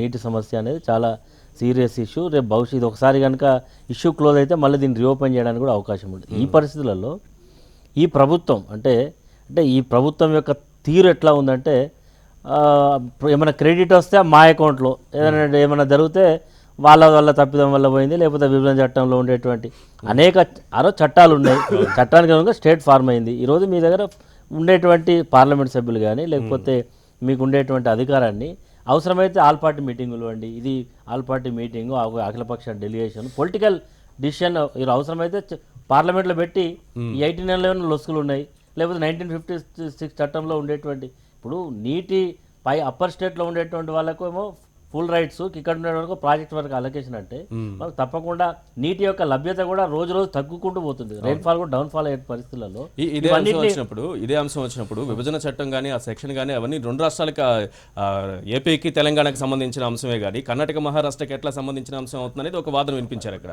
ఇప్పుడు ఏపీ విషయంలో కూడా ఇది ఏపీ ముఖ్యమంత్రి తోటి తెలంగాణ ముఖ్యమంత్రి ఏపీ సంబంధించిన ఇద్దరు కూడా మాట్లాడుకోవడంలో అనేక ఆయన పిలుస్తాడు ఫంక్షన్ పోతాడు, ఈయన పిలుస్తాడు ఈ ఫంక్షన్ పోతాడు, కానీ ఇది స్టేట్కి సంబంధించింది. ఇప్పుడు ఇక్కడ పట్టింపులు అవసరం లేదు కదా. మనం కొట్లాడినాం నీళ్లు నియామకాల్లో మనకు తెలంగాణకు అన్యాయం జరిగిందను, ఈరోజు అన్యాయానికి అనుగుణంగా రాష్ట్ర విభజన జరిగింది. ఈ పరిస్థితులలో ఇప్పుడు మనం ఒక్కరు పోయేదానికంటే ఈరోజు ఆంధ్ర ప్రభుత్వం కూడా ఎంత నిమ్మగా నేనట్టు వాళ్ళు ఏదో అంత డిస్మిస్ అయినాక మళ్ళీ పోయి పిటిషన్ ఫైల్ చేయడం ఇదంతా కూడా ఎట్లా చూస్తుందంటే ఒక ఆషామాషిగా వ్యవహారం జరుగుతుంది. ఇప్పటికైనా ఈ ప్రభుత్వం కూడా పట్టింపులో ఇవ్వకండి. ఇప్పుడు తెలుగుదేశం ప్రభుత్వం అక్కడ కేంద్ర ప్రభుత్వంలో కోయిలేషన్లో ఉంది, ఇక్కడ టీఆర్ఎస్ పార్టీ కూడా ఇండైరెక్ట్గా సపోర్ట్ చేస్తూ ఉన్నది. కాబట్టి ఈ పరిస్థితుల్లో కేంద్ర ప్రభుత్వాన్ని మనం అవసరమైనటువంటి రెండు రాష్ట్రాలు కలిసి మన యొక్క ప్లీ చెప్పి అవసరమైతే చట్టంలోనే కోర్టులో ఉండనండి, కోర్టుగా తీర్పే అమలు కాదు, కోర్టులో సుప్రీంకోర్టులో స్టే ఉన్న తర్వాత ఆ బ్రిజేష్ కుమార్ ట్రిబ్యునల్ యొక్క తీర్పును గౌరవించాల్సిన అవసరం లేదు. దాని అవసరమైతే చట్టానికి అనుగుణంగా మార్పులు చేర్పులు చేసుకునే అవకాశం పార్లమెంట్లో పెట్టి చేసుకుని దాన్ని సవరణ చేసే పరిస్థితి ఉంటుంది. ఏదో తప్పు ఆ రోజు జరిగింది కాబట్టి ఆ తప్పును ఇంకోరి మీద నెట్టేసి అసలు దాని గురించి ఈ రోజు ప్రభుత్వం యొక్క తీరెట్లా అంటే ఇది ప్రభుత్వం యొక్క అఫీషియల్ పేపర్. ఈ పేపర్లను తినాలంటే చాలా చిన్న ఇష్యూ లాగానే ఉన్నది అనేటువంటి మాట నేను చెప్తా ఉన్నాను. రైట్. ఎగువ రాష్ట్రాలైనటువంటి కర్ణాటక, మహారాష్ట్రకు ప్రాజెక్టుల వారి కేటాయింపులు లేకుండా, ఆపరేషన్ ప్రోటోకాల్ కానీ ఇప్పటివరకు నిర్దేశించకుండా, ఇప్పుడు తెలంగాణ సెక్షన్ 89 ప్రకారం ఇప్పుడు తెలంగాణకు మాత్రం, ఏపీకి మాత్రం ఇది వర్తిస్తుంది అంటే ఎక్కడ న్యాయం జరుగుతుంది? ఎట్లా చూడాలి ఈ అంశాన్ని? ఒకటి నేను అనేది ట్రిబ్యునల్ తీర్పు అమల్లో ఉందనుకోండి. ట్రిబ్యునల్ తీర్పు అమల్లో ఉన్నప్పుడు ఏమవుతుందంటే పైన ఇది ఇచ్చేసాం, కింద 2 ముక్కలు అయింది కాబట్టి 2 ముక్కలు పంచుకోండి అంటలో మనకి లాజిక్ ఉంటుంది, దానిలో లాజిక్ లేదని అట్లా. కానీ అసలు ఆ తీర్పే ఇంకా అమల్లోకి రాలా. నేను ఇందాక చెప్పినట్టు ఆ తీర్పు ముందు చేసిన వాదనలు సరే అక్కడ ఒక ప్రాజెక్ట్కి ఎక్కువ తెచ్చారో తక్కువ తెచ్చారో పక్కకు పెడితే అసలు మొత్తంగా 2 రాష్ట్రాలకు కలిపి రావాల్సిన నెలలోనే తీవ్రంగా న్యాయం జరిగింది. అసలు ఈ ఉమ్మడి రాష్ట్రంగా ఉన్నటువంటి ఆ రోజు ఉమ్మడి రాష్ట్రం ఆంధ్రప్రదేశ్కి మొత్తంగా రావాల్సిన నీటి లభ్యత లేని నీటిని ఉన్నట్టుగా చూపించి ఎక్కువ ఇచ్చినట్టుగా చూపించారు. అసలు అంత నీటి లభ్యత లేదు కాబట్టి దాన్ని పరిగణలోకి తీసుకోకుండా నీటి లభ్యతను తగ్గించి ఇంత నీరు ఉన్నప్పుడు అంటే చాలా స్కేల్స్ ఉంటాయి. లభ్యత అంటే 65% డిపెండబిలిటీ, ఇరిగేషన్ కు 75% డిపెండబిలిటీ ప్రకారంగా బచావత్ ఇచ్చింది. ఈయన కర్ణాటకకు ఇవ్వాలనే ఉద్దేశంతో లభ్యతని 65కి చేసినప్పుడు మనకు ఇంకా 50 చేస్తే ఇంకెక్కువ వాటర్ అవైలబిలిటీ ఉంటుంది. కాబట్టి ఫ్లడ్ వాటర్ కూడా మీద బంచేసేసింది మనకి, అది ప్రాబ్లం. కాబట్టి నేను అంటున్నది దాని మీద అసలు మొత్తంగా సాంకేతికంగా పెద్దలు చెప్పాలి. అసలు అంటే ఈ ట్రిబ్యునల్ ఇంకా అమల్లోకి రాలి. అమల్లోకి రాకముందు వేరే మళ్ళీ ఇంకొక ట్రిబ్యునల్ వేయాలని పోరాటం చేయడానికి ఉన్న అవకాశం ఉందా న్యాయపరంగా అన్నది కూడా ఆలోచించాలి. ఎందుకంటే విత్ ఇన్ ద ట్రిబ్యునల్ దీనిలో ఈ ట్రిబ్యునల్ వరకు మనం తీసుకున్నట్టుగైతే ఇంక పెద్దగా అవకాశం ఉండే ఛాన్స్ లేదు. ఎందుకంటే అమలు రేపు హీరింగ్స్ ఉండొచ్చు కానీ ఎందుకంటే చాలా వాదోపాదాలు జరిగిన తర్వాత సుప్రీంకోర్టు అడ్వకేట్స్ వాదించిన తర్వాత వచ్చినటువంటి ట్రిబ్యునల్ జడ్జిమెంట్ తీర్పు దాని మీద మళ్ళీ అంటే కొత్తగా అంటే రాష్ట్రం ఏర్పడినప్పుడు ఆర్టికల్ 3 ప్రకారం చేస్తారా, దేని ప్రకారం చేస్తారా మొత్తంగా చూసి ఒక కొత్త ట్రిబ్యునల్ వేయడానికి అవకాశం ఉంది. ఎందుకంటే అమలు కాకముందు ట్రిబ్యునల్ రద్దు చేయడానికి ఉన్న అవకాశం ఉంది. డెఫినెట్గా కర్ణాటక, మహారాష్ట్రానికి వ్యతిరేకంగానే ఫైట్ చేస్తాయి వాళ్ళకి న్యాయం జరుగుంటే. ఈ 2 రాష్ట్రాలకి జరగలేదనేది వాస్తవం. ఈ 2 రాష్ట్రాలు కలిసి పోరాడాల్సిన ఒక అవసరం ఉందని మాత్రం వాస్తవం. కానీ ఆ ప్రయత్నం రాజకీయంగా వాళ్ళు ముందు పూనుకోవాలి. రాజకీయం కూడా జాతీయ ప్రభుత్వం మీద కూడా ఒత్తిడి పెట్టాల్సిన అవసరం ఉంది. ఇది న్యాయం జరిగింది ఎందుకంటే వాళ్ళతో భారతీయ జనతా పార్టీతో మోడీ గారితో ఇద్దరు సత్సంబంధాలతోనే ఉన్నారు కాబట్టి దాని మీద గట్టిగా ఫైట్ చేసి రాష్ట్రానికి మళ్ళీ ఈ దీనిలో కాకుండా కొత్తగా ట్రిబ్యునల్ కూడా అవకాశం ఉంది కూడా చూడాల్సి. సీతారాం నాయక్ గారు, తెలుగుదేశం ప్రభుత్వం ఏపీలో కలిసి రావట్లేదు, మీతో కలిసి ముందుకు సాగితే కొంతవరకు పరిష్కారం బాగుండేది అనేది ఒకటైతే, రెండోది ఇది 4 రాష్ట్రాలకు పంచాలి కృష్ణా జలాలని 1956 చట్టం ప్రకారం కేంద్రానికి 2014లోనే విజ్ఞప్తి చేసినప్పటికీ కూడా దాదాపు 1 సంవత్సరం పాటు పట్టించుకోకపోవడంతో దానిపైన కూడా కోర్టుకు వెళ్లారు. ఆ పిటిషన్ కూడా ఇప్పుడు పెండింగ్లో ఉంది. కేంద్రం నుంచి సహకారం ఎలా ఉంది? కేంద్రం ఏమన్నా సహకరించేటటువంటి పరిస్థితిలో ఉందా? కేంద్రాన్ని ఒప్పించేటటువంటి పరిస్థితిలో ఇక్కడి ప్రభుత్వం ఉందా? కేంద్రాన్ని ఎట్టి పరిస్థితుల్లో ఒప్పిస్తాం. రేపు రాబోయే పార్లమెంట్లో నిన్ననే మాకు అందరికి సమాచారాలు వచ్చాయి. అంటే మనం వెళ్లే ముందు పార్లమెంట్కి వెళ్లే ముందు సంబంధిత ఇరిగేషన్ డిపార్ట్మెంట్ అధికారులు మినిస్టర్తో మళ్ళీ ఒక సమావేశం కూడా దీని మీద ఏర్పరుస్తా ఉన్నారు. మా పాత్ర మళ్ళీ మేము ఏం చేయాలి, మేము ఇప్పుడు అక్కడ ఉన్నటువంటి ప్రభుత్వంకి శత్రువులం కాదు, పార్టీతో కలిసి చేస్తున్నాం మిత్రులం కాదు. ప్రజల ప్రయోజనం కొరకు ఏది బాగుంటే దాంట్లో మేము ముందుపడి పనిచేస్తున్నాం, వాళ్లతో కలిసి పనిచేస్తున్నాం.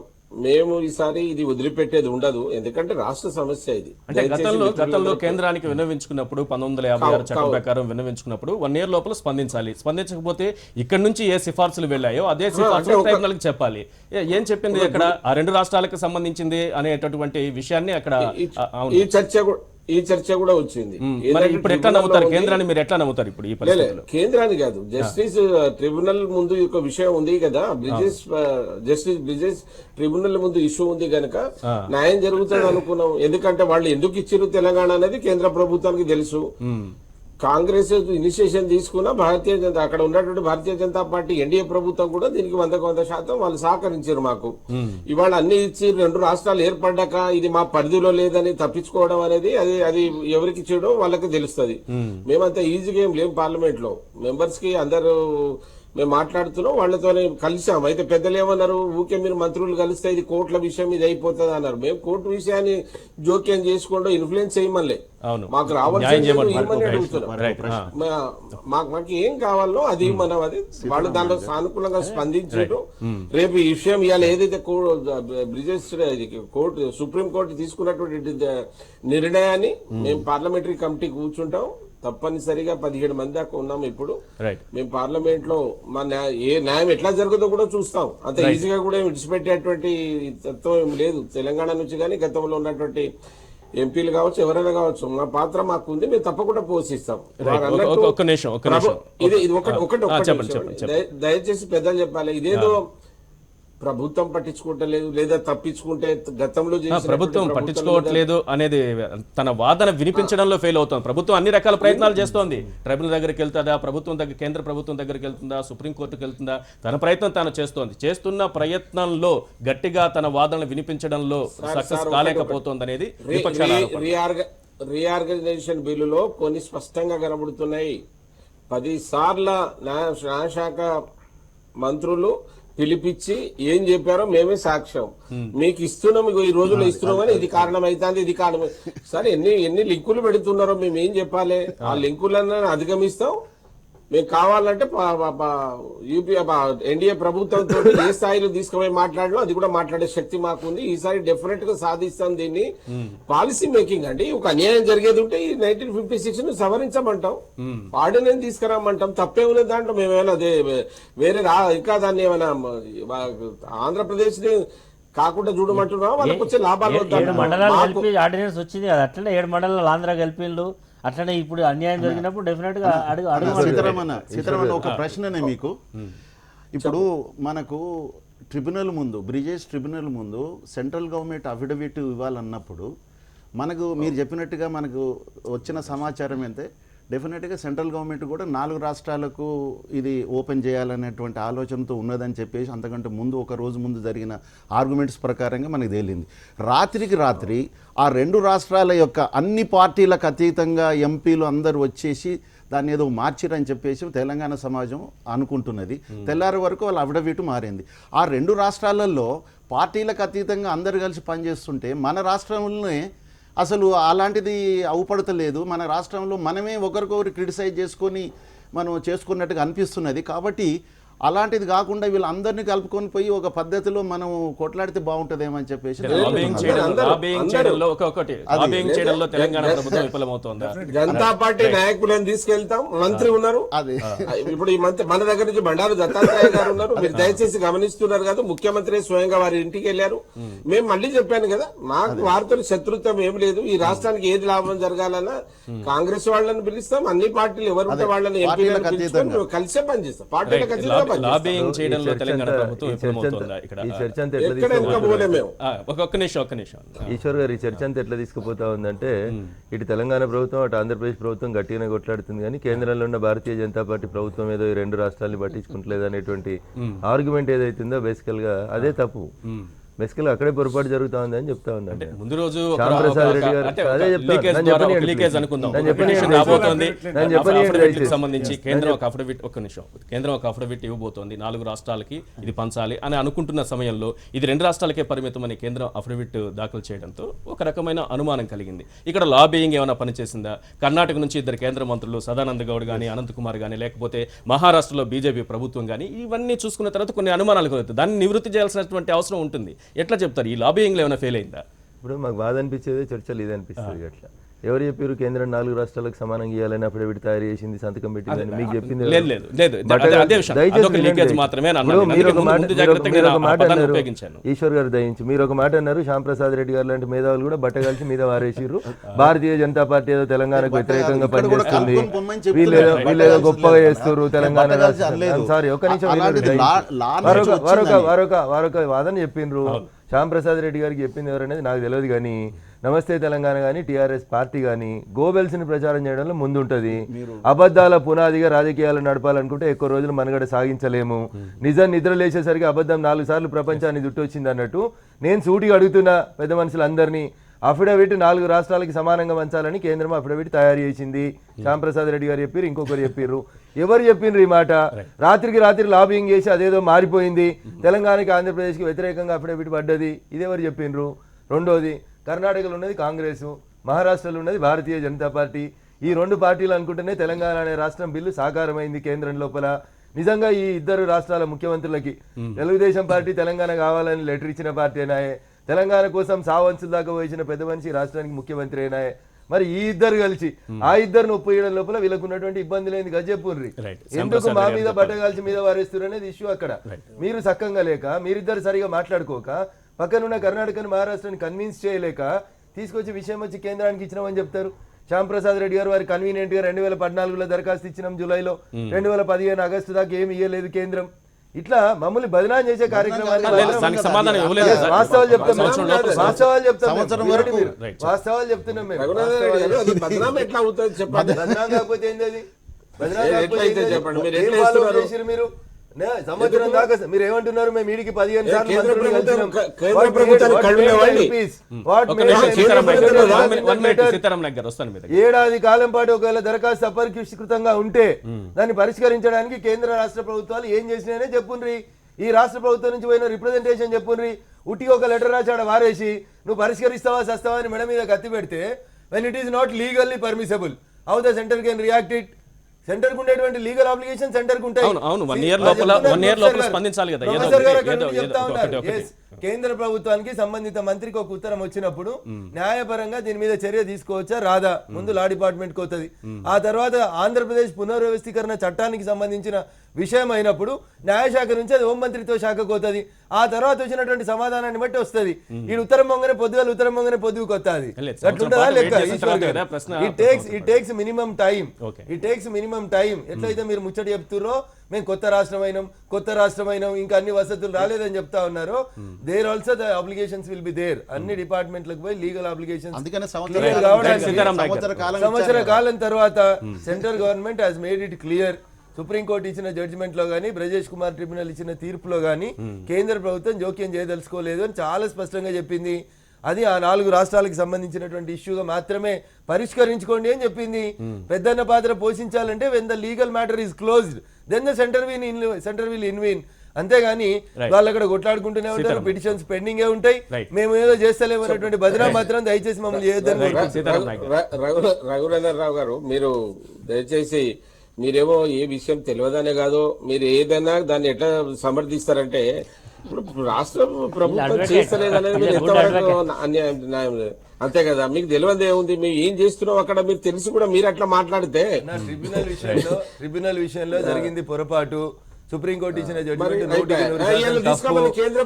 మీరు భయపడ్డారు. మీరు ఆ మాట చెప్పడానికి ఒక ఎంపీగా మీకు కొంచెం ఆబ్లిగేషన్స్ ఉన్నాయన్నారు, కానీ నేను అడ్వకేట్ గా చెప్పిన అది 100% ఒక కామన్ మ్యాన్ గా చూస్తే ఆ ఎస్ఎల్పీని కొట్టేయడం తప్పు, న్యాయమూర్తుల పని విధానం కరెక్ట్ కాదని కూడా ఒక మాట మాట్లాడినాం మేము.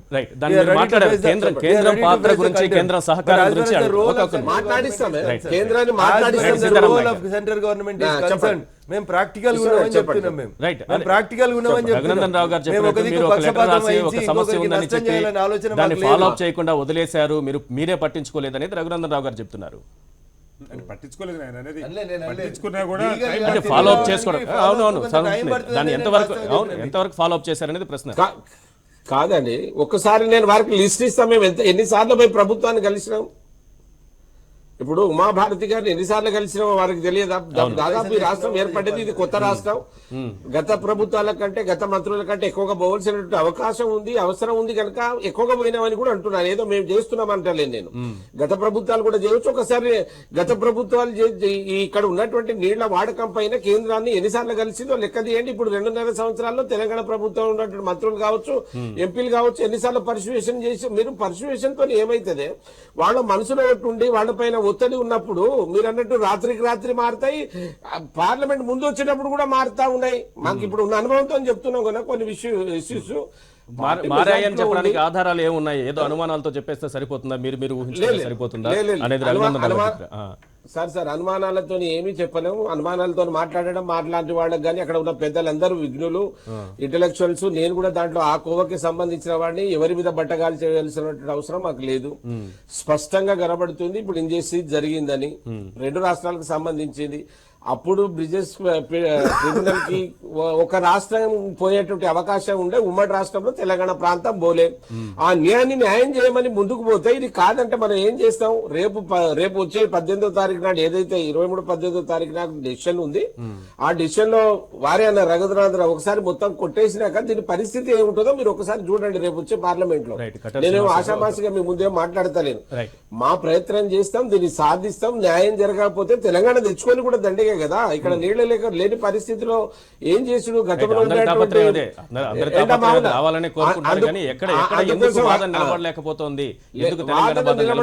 సార్ నేను చెప్తున్నా కదా, వాదన నిలబడేది సార్, చాలా రోజుల్లో నిలబడేది. ఇంతకుముందు ఆయన 7 మండలాలను తీసుకోపోయేటప్పుడు ఐదు బిల్లు పాస్ అన్నారు, లబో దిబో మొత్తుకున్నాం. ఎవరు పట్టించుకుంటారు? కొన్నిసార్లు జరుగుతుంది సార్, ఇది జరుగుతున్నాయి కొన్ని విషయాల్లో. ఇక దాన్ని మనం ఇది తప్పు అని మాట్లాడలేం. కేంద్ర ప్రభుత్వం దృష్టిలో ఉండాలి. జలవనరుల శాఖ మంత్రి న్యాయం జరగాలి అని కేంద్ర ప్రభుత్వం పెద్దలకు వాళ్ళకి వినవిస్తా ఉన్నాం. మాకు మేమేమో తీసుకుపోయి ఉట్టిగానే కేంద్ర ప్రభుత్వం సుప్రీంకోర్టుకి చేసి మాకు అన్యాయం చేసిందని మేము చెప్పడం లేదు. మేము చెప్పడం ఏంటంటే ఈ జస్టిఫికేషన్ లో తప్పు ఉంది. ఇది 1956 మారుస్తారా లేదా కొత్త ఏదైనా ట్రిబ్యునల్ వేస్తారా? ఈ 2 మీద స్టిక్ అని అయితే దాన్ని సాధిస్తామని కూడా చెప్తున్నా. ఎన్ని రోజులు జరిగింది జరగవచ్చు. ఇలా చర్చ జరిగింది. నిన్న సుప్రీంకోర్టులో తీర్పు వచ్చిన విధానం సరిగా లేదని పెద్దలు చెప్తున్నారు, మేము కూడా ఒప్పుకుంటున్నాం. కనుక 2014 నుంచి ఈ రోజు వరకు ఇప్పటి వరకు జరిగినటువంటి పరిణామాలన్నింటిలోనూ కేంద్రం పాత్ర ఎలా కనిపిస్తోంది? కేంద్రం తన వంతు పాత్ర నిర్వహిస్తోందా, నిర్వహించలేకపోతోందా? నిర్వహిస్తే బాగుంటుందా? నిర్వహిస్తే ఏమన్నా సమస్యకు పరిష్కారం లభిస్తుంది? కేంద్రం పాత్ర గురించి కరవమంటే కప్ప కోపం, ఎడవమంటే పాము కోపం అనేది ఉంటుంది. అంటే వాస్తవంగా ఒక ట్రిబ్యునల్ తీర్పు జరిగిన తర్వాత ఆ రోజు మరి బ్రిజేష్ కుమార్ ట్రిబ్యునల్ వేసినప్పుడు భారతీయ జనతా పార్టీ అధికారం లేదు. మనం వాళ్ళని నిర్ణయించలేం. ఎందుకంటే వాళ్ళ అధికారులు ఉంటే కొంత మ్యానిపులేట్. ఎందుకంటే మహారాష్ట్ర, కర్ణాటక భారతీయ జనతా పార్టీకి బలమైన రాష్ట్రాలు. అధికారులు మీరు లేరని చెప్పాను సార్. నేను మీరు లేరని చెప్పాను. ఆ రోజు కూడా 2 రాష్ట్రాల్లో కాంగ్రెస్ అధికారంలో, ఆంధ్రప్రదేశ్ తో సహా బ్రజేష్ కుమార్ ట్రిబ్యునల్ తీర్పు వచ్చినప్పుడు కేంద్రంలో, కర్ణాటకలో, మహారాష్ట్రలో, ఆంధ్రప్రదేశ్ లో అంతటా కాంగ్రెస్ రావటానికి భారతీయ జనతా పార్టీ బాధ్యురాలని నేను చెప్పట్లా. నేను అది చెప్పట్లేదు, అదే చెప్తుంది. బట్ ఇవాళ ఆ 2 ఒకరోజు కాంగ్రెస్ ఉండొచ్చు, ఒకరోజు బీజేపీ ఉండొచ్చు, కానీ తెలుగు రాష్ట్రాల్లో భారతీయ జనతా పార్టీ ఇప్పుడు అధికారంలో ఉన్నట్టు కానీ దగ్గరగా ఉన్నట్టు కానీ మనకి లేదు. సో నేను ఇక్కడ గమనించాల్సింది, రాజకీయంగా మాట్లాడుకుంటే ఈ రాష్ట్రాల్లో భారతీయ జనతా పార్టీ స్టేక్స్ తక్కువ compare to Maharashtra and Karnataka. So ఏదన్నా న్యాయం చేయాల్సి వచ్చినప్పుడు ప్రయారిటీ అటుంటుంది తప్ప ఇటు ఉండదు. ఎప్పుడు ఉంటుంది ఇటు? ఈ 2 రాష్ట్రాల ముఖ్యమంత్రులు ఉమ్మడిగా రాజకీయ పోరాటానికి సిద్ధపడితే. ఇప్పుడు ఈ ట్రిబ్యునల్లో పూర్తిగా న్యాయం జరిగిందన్నప్పుడు అసలు ఈ ట్రిబ్యునల్ అమల్లోకి కూడా రాలేదు కాబట్టి దానికి వ్యతిరేకంగా పోరాటం. ఈ ట్రిబ్యునల్ చెల్లదు, మళ్ళా వాదనలు వినిపించి తీరాల్సింది ఒక రాజకీయ పోరాటం చేయాలి.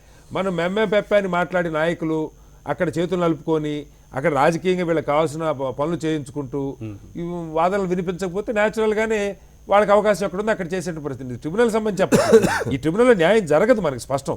అసలు అలాట్మెంట్స్ లోనే అన్యాయం జరిగింది, టోటల్ గా అన్యాయం జరిగింది. కాబట్టి దాని మీద పోరాటం చేయాల్సిన అవసరం ఉంది. భారతీయ జనతా పార్టీ స్టేక్ల కోసమో రాష్ట్రాలలో అధికారం కోసమో చేస్తుందనేటువంటి వాదనతోటి ఐ డిసగ్రీ విత్ శ్రీనివాసరావు గారు.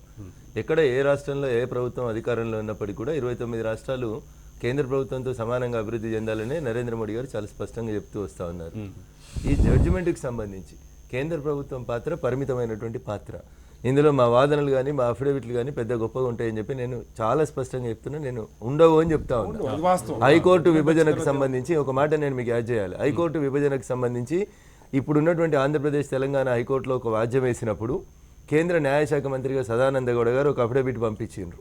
ఏమని, ఈ హైకోర్టును విభజనకి కేంద్ర ప్రభుత్వానికి అభ్యంతరం లేదు, వెంటనే హైకోర్టును విభజించి 2 రాష్ట్రాలకు హైకోర్టులు ఏర్పాటు చేయండి అని అఫిడవిట్ పంపిస్తే ఆ రోజు ఉన్నటువంటి హైకోర్టు ప్రధాన న్యాయమూర్తి గారు ఏమన్నారో తెలుసా ఈశ్వర్ గారు, అసలు నువ్వెవరు కోర్టులను విభజించేందుకు, నీకున్నటువంటి అధికారం ఏంది అని కేంద్ర న్యాయశాఖ మంత్రిని ఒక హైకోర్టు జస్టిసు అఫిడవిట్ ఇస్తే అఫిడవిట్ ఇచ్చినటువంటి అడ్వకేట్ని నానా యాగి చేసి హంగామా చేసి వదిలేసిండు. మరి ఎవరు విభజించాలి కోర్టుని? కేంద్ర న్యాయశాఖ విభజించదు. న్యాయమూర్తులకు జీతాలు మాత్రం కేంద్రం ఇవ్వాలి. న్యాయమూర్తులకు 10 సంవత్సరాల తర్వాత కొత్త కార్లు కొనియాలంటే కేంద్రమే బిల్లు పెట్టాలి. రూపాయి జీతం పెంచాలంటే కేంద్రమే బిల్లు పెట్టాలి. కానీ కోర్టును విభజించాలి, మేము విభజించేందుకు సిద్ధంగా ఉన్నాం, ఆంధ్రప్రదేశ్లో ఇంకో భవనం చూసి కోర్టు ఇయ్యండ్రి అని కేంద్ర న్యాయశాఖ మంత్రి అఫిడవిట్ పంపిస్తే నువ్వెవరని కోర్టు అడుగుతుంది. కోర్టు విషయంలోనే కన్సర్న్ మినిస్టర్ వచ్చి అఫిడవిట్ ఇస్తేనే నువ్వెవరు అన్నది హైకోర్టు. మరి ఇలా దీంట్లో మా పాత్ర ఏముంటుంది ఈశ్వర్ గారు? అందుకని న్యాయస్థానాలలో ఉన్న వివాదాలని దాటి అటు బ్రజేష్ కుమార్ ట్రిబ్యునల్ ఇచ్చినా బచావత్ ట్రిబ్యునల్ ఇచ్చినా అది ఒక పీరియడ్కి మాత్రమే వర్తిస్తుంది.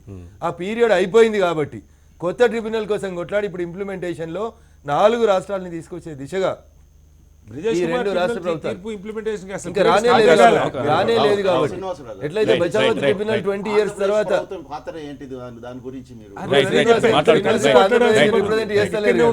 శ్రీనివాస్ గారు ఆంధ్రప్రదేశ్ రిప్రజెంట్ చేస్తలేరు కాబట్టి ఇప్పుడు మరి ఆంధ్ర ప్రాంతానికి సంబంధించిన వ్యక్తిగా ట్రీట్ చేయాల్సిన అవసరం లేదు. పొరపాటు 100% ఈ 2 రాష్ట్ర ప్రభుత్వాల వైపు నుంచి జరుగుతుంది. అది టెక్నికల్ పొరపాటు. సీతారాం నాయక్ గారు చెప్పినట్టు వారు ఫాలో అప్ చేస్తలేరు, తిరుగుతలేరని నేను వారిని బదనాం చేయదలుచుకోలేను. బట్ చేయాల్సిన పనిని పేపర్ మీద కరెక్ట్ చేయడంలో ఎక్కడో విఫలమవుతున్నామేమో అనేది నా వాదన, నా బాధ అంతే. రైట్, థ్యాంక్ యూ అండి రఘునందన్ గారు చర్చలో పాల్గొన్నందుకు. శ్యాంప్రసాద్ రెడ్డి గారు, గండ్ర వెంకటరమణారెడ్డి గారు, అలాగే కటారి శ్రీనివాస గారు, సీతారాం నాయక్ గారు. ఇది వాటి చర్చా కార్యక్రమం. చూస్తూనే ఉండండి హెచ్ఎం టీవీ.